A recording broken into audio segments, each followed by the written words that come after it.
nga thial damdoin hospital har tur ni hi hei central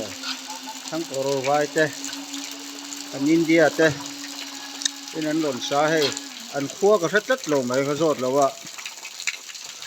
damdoin hospital hen thaka mup mai ni hei ti hian office dian te building dian te hi kan bi zo mystery te hian theka ve se in tuam hlom vela ti hi ka ril lu hen lo om ve thina ka vei ve ma kan lo ti lang ve ni hi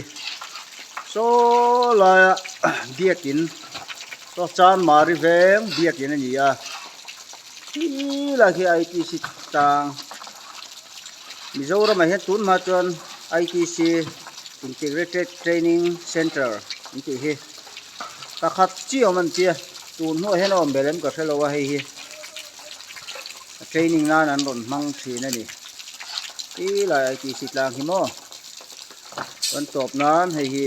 ha thial damdoin hospital tur nia an mi zo thalai te hian hetiang building lian hian theka ve se ti hi ka ril ru hen om thin soma pakhat te kan pe thanga yen unaw ho te hian tu tan rama sumtam takan ho thak pui thin do ni tin tang ka sumi neng ki ma si thu te sum hian thila ti thei lu tu kan nula tam tak te po hi kan mei chia te kan chan pha thei vai ho tam tak hian an lo them ve thei heng te theng hin a effect khui je te kan fiata kan har chuai ka du tak meu ka vei em kan da thave ani